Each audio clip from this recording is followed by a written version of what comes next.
उस सदन में नहीं था, पर जो मीडिया में मैंने देखा उसमें तो अनुराग ठाकुर जी ने किसी का नाम ही नहीं लिया। तो फिर ये उड़ता तीर किसने पकड़ लिया अपने ऊपर?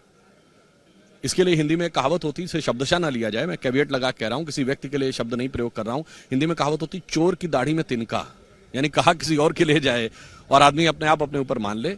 और मैं ये कहना चाहता हूं कि इंडी गठबंधन में भयंकर कंफ्यूजन नजर आ रहा है इस मुद्दे पे।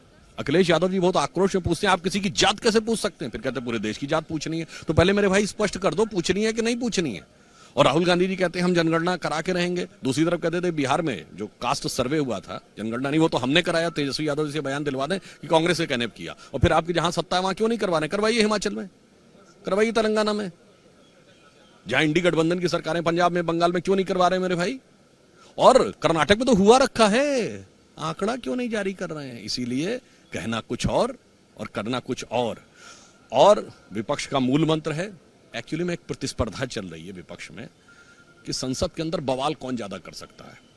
तो इसलिए इनके लिए एक लाइन लागू होती है कि कोई सूरत बदलना मेरा मकसद नहीं है, मेरा मकसद है कि हर कदम पे हंगामा होना चाहिए और मेरा हंगामा मेरे इंडी गठबंधन के साथी से ज्यादा होना चाहिए।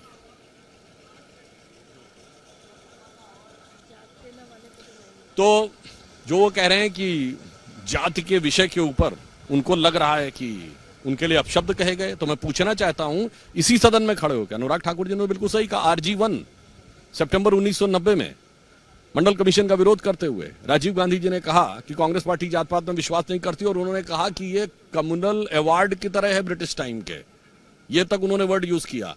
तो मैं एक जमाने में आपके परिवार की ही सत्ता थी, और नारा था जात पे ना पात पे, इंदिरा जी की बात पे मोहर लगेगी हाथ पे। और राहुल गांधी जी कहां ले आए? कभी नारा था जात पे ना पात पे, इंदिरा जी की बात पे मोहर लगेगी हाथ पे, आज पुरखों की बात को रख के लात पे पार्टी ले आए फुटपाथ पे।